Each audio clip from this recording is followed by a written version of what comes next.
ನಾನು ನಾನು ಸರ್ಕಾರದ ಪರವಾಗಿ ಮತ್ತು ಕನ್ನಡ ನಾಡಿನ 7 ಕೋಟಿ ಕನ್ನಡಿಗರ ಪರವಾಗಿ ಭರತ್ ಭೂಷಣ್ ಅವರಿಗೆ ಶ್ರದ್ಧಾಂಜಲಿಯನ್ನು ಅರ್ಪಿಸಲಿಕ್ಕೆ ಬಯಸ್ತಾ ಇದ್ದೇನೆ.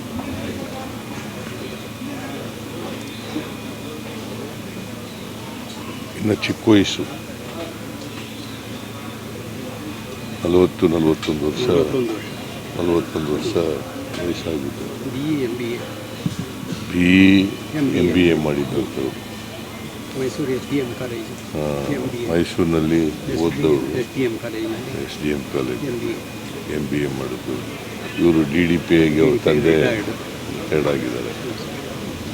ಆಗಬಾರ್ದಾಗಿದೆ. ಅವರು ಅಮಾನವೀಯವಾದಂಥ ಒಂದು ಕೃತ್ಯ ಇದೆ. ಇದನ್ನು ತೀವ್ರವಾಗಿ ಖಂಡಿಸ್ತೇನೆ ನಾನು. ಉಗ್ರರನ್ನು ಸಂಪೂರ್ಣವಾಗಿ ಮಟ್ಟ ಹಾಕ್ತಕ್ಕಂಥದ್ದು ಸರ್ಕಾರದ ಜವಾಬ್ದಾರಿ.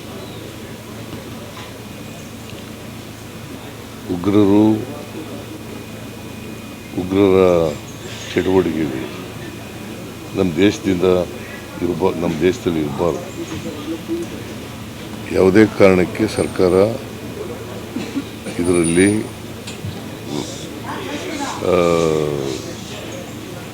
ರಿಯಾಯಿತಿಯನ್ನು ತೋರಿಸ್ತಕ್ಕಂಥ ಕೆಲಸವನ್ನು ಮಾಡಬಾರ್ದು. ಕೇಂದ್ರ ಸರ್ಕಾರದ ಜೊತೆ ನಾವೆಲ್ಲ ಇದ್ದೀವಿ.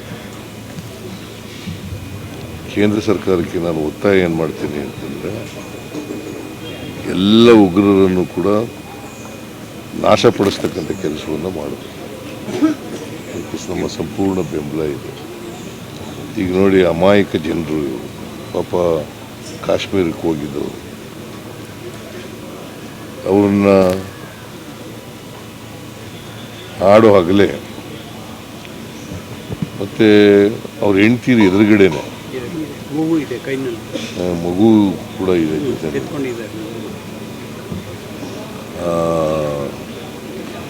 ಶೂಟ್ ಮಾಡೋದಿದೆಯಲ್ಲ, ಅದಕ್ಕಿಂತ ಹೇಯ ಕೃತ್ಯ, ಮನುಷ್ಯತ್ವ ಇಲ್ಲದೆ ಇರತಕ್ಕಂಥ ಕೃತ್ಯ ಇನ್ನೊಂದಿಲ್ಲ.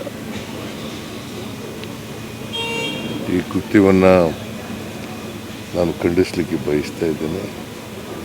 ಜೊತೆಗೆ ಯಾಕಂದರೆ ಅದೇ ಜಿಲ್ಲೆಯಲ್ಲಿ ಪುಲ್ವಾಮಾ ಇನ್ಸಿಡೆಂಟ್ ಆಗಿತ್ತು.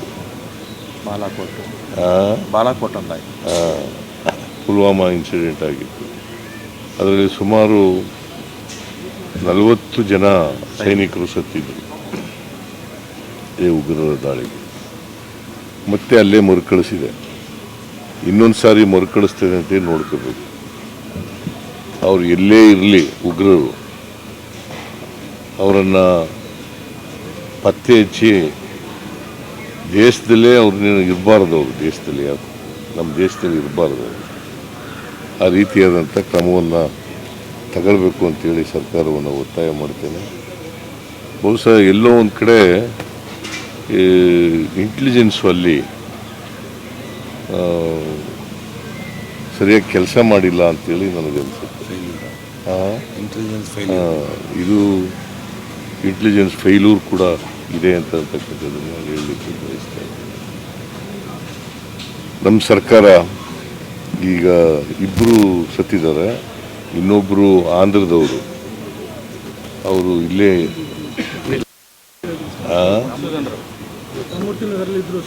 ಅದೇ ಆಂಧ್ರಕ್ಕೆ ತಗೊಂಡೋಗಿದೆ ಅವ್ರು. ಇನ್ನೊಬ್ಬರು ಶಿವಮೊಗ್ಗದವರು, ಮಂಜುನಾಥ್ ರಾವ್ ಅಂತಲ, ಮಂಜುನಾಥ್ ಅಲ್ಲಿ ನಮ್ಮ ಮಧು ಬಂಗಾರಪ್ಪ ಅವರು ಹೋಗಿದ್ದಾರೆ. ಶಿವಮೊಗ್ಗದಲ್ಲಿ ಅವ್ರ ಮನೆಗೆ ಹೋಗಿ ನಿನ್ನೆ ಎಲ್ಲ ಭೇಟಿ ಮಾಡಿದ್ದಾರೆ. ಇವತ್ತು ಹೋಗ್ತಾರೆ, ಅಲ್ಲೇ ಇದ್ದಾರೆ. ಇವತ್ತು ಅವ್ರಿಗೆ ಹೋಗಕ್ಕೆ ಹೇಳಿದ್ದೀನಿ ನಾನು. ಸೊ ಇಲ್ಲಿ ರಾಮಲಿಂಗ ರೆಡ್ಡಿ ಅವರು ಇರ್ತಾರೆ.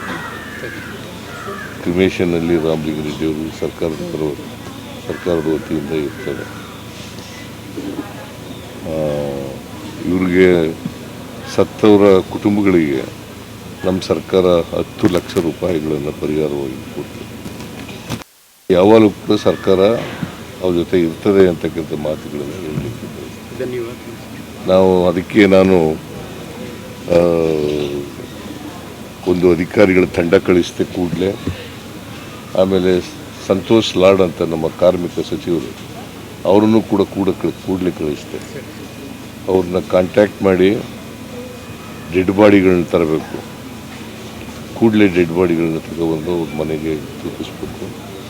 ಮತ್ತು ಕನ್ನಡಿಗರು ಯಾರ್ಯಾರು ಇದ್ದಾರೆ ಅಲ್ಲಿ ಶ್ರೀನಗರದಲ್ಲಿ ಅವರೆಲ್ಲರೂ ಕೂಡ ವಾಪಸ್ ಕರ್ಕೊಬರಬೇಕು ಅಂತೇಳಿ ಸಂತೋಷ್ ಲಾಡ್ ಅವರಿಗೆ ಸೂಚನೆ ಕೊಟ್ಟು ಅವರಿಗೆಲ್ಲರೂ ಕರ್ಕೊಬರ್ತಾ ಇದ್ದಾರೆ. 177 ಜನನ ಎಲ್ಲರೂ ಕರ್ಕೊಬರ್ತಾ ಇದ್ದಾರೆ.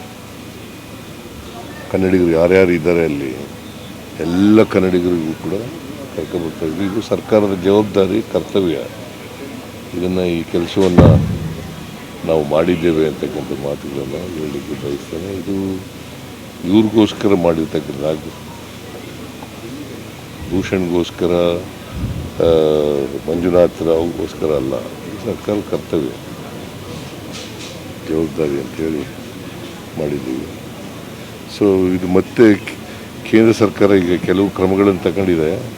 ಮತ್ತು ಇನ್ನೊಂದು ಸಾರಿ ಈ ಉಗ್ರರ ಅಟ್ಟಹಾಸ ಮರುಕಳಿಸದಂತೆ ನೋಡ್ಕೊಳ್ತಕ್ಕಂಥದ್ದು ಅವರ ಜವಾಬ್ದಾರಿ. ನಾವೆಲ್ಲರೂ ಎಲ್ಲ ಸಹಾಯವನ್ನು, ಬೆಂಬಲವನ್ನು ಕೊಡ್ತೇವೆ. ನಾನು ಸರ್ಕಾರದ ಪರವಾಗಿ ಮತ್ತು ಕನ್ನಡ ನಾಡಿನ 7 ಕೋಟಿ ಕನ್ನಡಿಗರ ಪರವಾಗಿ ಭರತ್ ಭೂಷಣ್ ಅವರಿಗೆ ಶ್ರದ್ಧಾಂಜಲಿಯನ್ನು ಅರ್ಪಿಸಲಿಕ್ಕೆ ಬಯಸ್ತಾ ಇದ್ದೇನೆ.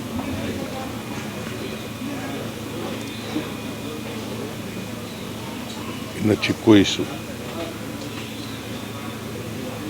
41 ವರ್ಷ ವಯಸ್ಸಾಗಿದ್ದು. BE MBA ಮಾಡಿದ್ದು. ಮೈಸೂರಿನಲ್ಲಿ ಓದಿದವರು. SDM ಕಾಲೇಜ್ MBA ಮಾಡಿದ್ದು. ಇವರು DDPAಗೆ ಅವ್ರ ತಂದೆ ರಿಟೈರ್ಡ್ ಆಗಿದ್ದಾರೆ. ಆಗಬಾರ್ದಾಗಿದೆ. ಅವರು ಅಮಾನವೀಯವಾದಂಥ ಒಂದು ಕೃತ್ಯ ಇದು. ಇದನ್ನು ತೀವ್ರವಾಗಿ ಖಂಡಿಸ್ತೇನೆ ನಾನು.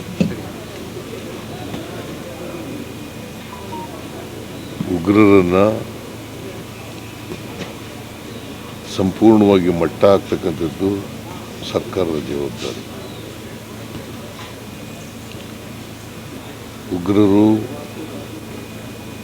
ಉಗ್ರರ ಚಟುವಟಿಕೆಗಳು ನಮ್ಮ ದೇಶದಲ್ಲಿ ಇರಬಾರ್ದು. ಯಾವುದೇ ಕಾರಣಕ್ಕೆ ಸರ್ಕಾರ ಇದರಲ್ಲಿ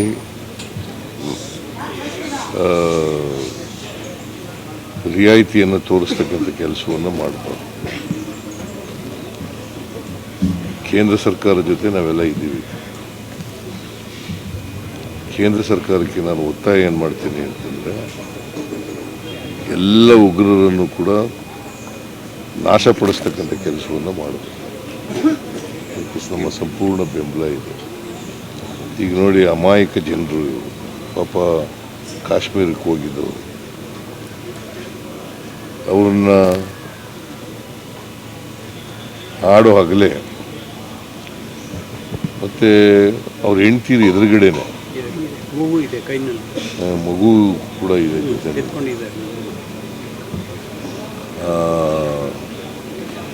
ಶೂಟ್ ಮಾಡೋದಿದೆಯಲ್ಲ, ಅದಕ್ಕಿಂತ ಹೇಯ ಕೃತ್ಯ, ಮನುಷ್ಯತ್ವ ಇಲ್ಲದೆ ಇರತಕ್ಕಂಥ ಕೃತ್ಯ ಇನ್ನೊಂದಿಲ್ಲ. ಈ ಕೃತ್ಯವನ್ನು ನಾನು ಖಂಡಿಸಲಿಕ್ಕೆ ಬಯಸ್ತಾ ಇದ್ದೇನೆ. ಜೊತೆಗೆ ಯಾಕಂದರೆ ಅದೇ ಜಿಲ್ಲೆಯಲ್ಲಿ ಪುಲ್ವಾಮಾ ಇನ್ಸಿಡೆಂಟ್ ಆಗಿತ್ತು. ಪುಲ್ವಾಮಾ ಇನ್ಸಿಡೆಂಟ್ ಆಗಿತ್ತು. ಅದರಲ್ಲಿ ಸುಮಾರು 40 ಜನ ಸೈನಿಕರು ಸತ್ತಿದ್ದರು ಈ ಉಗ್ರರ ದಾಳಿಗೆ. ಮತ್ತೆ ಅಲ್ಲೇ ಮರುಕಳಿಸಿದೆ. ಇನ್ನೊಂದು ಸಾರಿ ಮರುಕಳಿಸ್ತೇನೆ ಅಂತ ನೋಡ್ಕೋಬೇಕು. ಅವ್ರು ಎಲ್ಲೇ ಇರಲಿ ಉಗ್ರರು, ಅವರನ್ನು ಪತ್ತೆ ಹಚ್ಚಿ ದೇಶದಲ್ಲೇ ಅವ್ರನ್ನ ಇರಬಾರ್ದು, ಅವರು ದೇಶದಲ್ಲಿ ನಮ್ಮ ದೇಶದಲ್ಲಿ ಇರಬಾರ್ದು, ಆ ರೀತಿಯಾದಂಥ ಕ್ರಮವನ್ನು ತಗೊಳ್ಬೇಕು ಅಂತೇಳಿ ಸರ್ಕಾರವನ್ನು ಒತ್ತಾಯ ಮಾಡ್ತೇನೆ. ಬಹುಶಃ ಎಲ್ಲೋ ಒಂದು ಕಡೆ ಇಂಟೆಲಿಜೆನ್ಸು ಅಲ್ಲಿ ಸರಿಯಾಗಿ ಕೆಲಸ ಮಾಡಿಲ್ಲ ಅಂತೇಳಿ ನನಗನ್ಸುತ್ತೆ. ಇದು ಇಂಟೆಲಿಜೆನ್ಸ್ ಫೇಲ್ಯೂರ್ ಕೂಡ ಇದೆ ಅಂತಕ್ಕಂಥದ್ದನ್ನು ಹೇಳಲಿಕ್ಕೆ ಬಯಸ್ತೇನೆ. ನಮ್ಮ ಸರ್ಕಾರ ಈಗ ಇಬ್ಬರು ಸತ್ತಿದ್ದಾರೆ, ಇನ್ನೊಬ್ಬರು ಆಂಧ್ರದವರು, ಅವರು ಇಲ್ಲೇ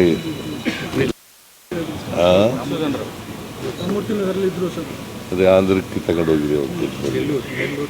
ಇನ್ನೊಬ್ಬರು ಶಿವಮೊಗ್ಗದವರು ಮಂಜುನಾಥ್ ರಾವ್ ಅಂತಲ ಮಂಜುನಾಥ್ ಅಲ್ಲಿ ನಮ್ಮ ಮಧು ಬಂಗಾರಪ್ಪ ಅವರು ಹೋಗಿದ್ದಾರೆ. ಶಿವಮೊಗ್ಗದಲ್ಲಿ ಅವ್ರ ಮನೆಗೆ ಹೋಗಿ ನಿನ್ನೆ ಎಲ್ಲ ಭೇಟಿ ಮಾಡಿದ್ದಾರೆ. ಇವತ್ತು ಹೋಗ್ತಾರೆ, ಅಲ್ಲೇ ಇದ್ದಾರೆ. ಇವತ್ತು ಅವ್ರಿಗೆ ಹೋಗಕ್ಕೆ ಹೇಳಿದ್ದೀನಿ ನಾನು. ಸೊ ಇಲ್ಲಿ ರಾಮಲಿಂಗ ರೆಡ್ಡಿ ಅವರು ಇರ್ತಾರೆ, ಕ್ರಿಮೇಷನ್ನಲ್ಲಿ ರಾಮಲಿಂಗ ರೆಡ್ಡಿ ಅವರು ಸರ್ಕಾರದ ವತಿಯಿಂದ ಇರ್ತಾರೆ. ಇವ್ರಿಗೆ ಸತ್ತವರ ಕುಟುಂಬಗಳಿಗೆ ನಮ್ಮ ಸರ್ಕಾರ 10 ಲಕ್ಷ ರೂಪಾಯಿಗಳನ್ನು ಪರಿಹಾರವಾಗಿ ಕೊಡ್ತದೆ. ಯಾವಾಗಲೂ ಕೂಡ ಸರ್ಕಾರ ಅವ್ರ ಜೊತೆ ಇರ್ತದೆ ಅಂತಕ್ಕಂಥ ಮಾತುಗಳನ್ನು ಹೇಳಲಿಕ್ಕೆ ಅದಕ್ಕೆ ನಾನು ಒಂದು ಅಧಿಕಾರಿಗಳ ತಂಡ ಕಳಿಸಿದೆ ಕೂಡಲೇ. ಆಮೇಲೆ ಸಂತೋಷ್ ಲಾಡ್ ಅಂತ ನಮ್ಮ ಕಾರ್ಮಿಕ ಸಚಿವರು, ಅವರನ್ನು ಕೂಡ ಕೂಡಲೇ ಕಳಿಸಿದೆ. ಅವ್ರನ್ನ ಕಾಂಟ್ಯಾಕ್ಟ್ ಮಾಡಿ ಡೆಡ್ ಬಾಡಿಗಳನ್ನ ತರಬೇಕು. ಕೂಡಲೇ ಡೆಡ್ ಬಾಡಿಗಳನ್ನ ತಗೊಬಂದು ಅವ್ರ ಮನೆಗೆ ತಲುಪಿಸ್ಬೇಕು.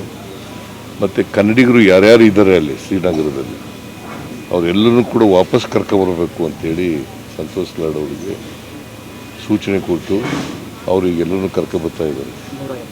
177 ಜನನ ಎಲ್ಲರೂ ಕರ್ಕೊಬರ್ತಾ ಇದ್ದಾರೆ. ಕನ್ನಡಿಗರು ಯಾರ್ಯಾರು ಇದ್ದಾರೆ ಅಲ್ಲಿ ಎಲ್ಲ ಕನ್ನಡಿಗರಿಗೂ ಕೂಡ ಕರ್ಕೊಬರ್ತಾ ಇದ್ರು. ಇದು ಸರ್ಕಾರದ ಜವಾಬ್ದಾರಿ, ಕರ್ತವ್ಯ. ಈ ಕೆಲಸವನ್ನು ನಾವು ಮಾಡಿದ್ದೇವೆ ಅಂತಕ್ಕಂಥ ಮಾತುಗಳನ್ನು ಹೇಳಲಿಕ್ಕೆ ಬಯಸ್ತೇನೆ. ಇದು ಇವ್ರಿಗೋಸ್ಕರ ಮಾಡಿರ್ತಕ್ಕಂಥ ಭೂಷಣ್ಗೋಸ್ಕರ, ಮಂಜುನಾಥ್ ರಾವ್ಗೋಸ್ಕರ ಅಲ್ಲ. ಸರ್ಕಾರ ಕರ್ತವ್ಯ, ಜವಾಬ್ದಾರಿ ಅಂತೇಳಿ ಮಾಡಿದ್ದೀವಿ. ಸೊ ಇದು ಮತ್ತೆ ಕೇಂದ್ರ ಸರ್ಕಾರ ಈಗ ಕೆಲವು ಕ್ರಮಗಳನ್ನು ತಗೊಂಡಿದೆ. ಮತ್ತು ಇನ್ನೊಂದು ಸಾರಿ ಈ ಉಗ್ರರ ಅಟ್ಟಹಾಸ ಮರುಕಳಿಸದಂತೆ ನೋಡ್ಕೊಳ್ತಕ್ಕಂಥದ್ದು ಅವರ ಜವಾಬ್ದಾರಿ. ನಾವೆಲ್ಲರೂ ಎಲ್ಲ ಸಹಾಯವನ್ನು, ಬೆಂಬಲವನ್ನು ಕೊಡ್ತೇವೆ. ಹೆಚ್ಚಿನ ವಿಡಿಯೋಗಳಿಗೆ ಪ್ರತಿಧ್ವನಿ ಯೂಟ್ಯೂಬ್ ಚಾನೆಲ್ ಸಬ್ಸ್ಕ್ರೈಬ್ ಮಾಡಿ, ಬೆಲ್ ಐಕಾನ್ ಕ್ಲಿಕ್ ಮಾಡಿ.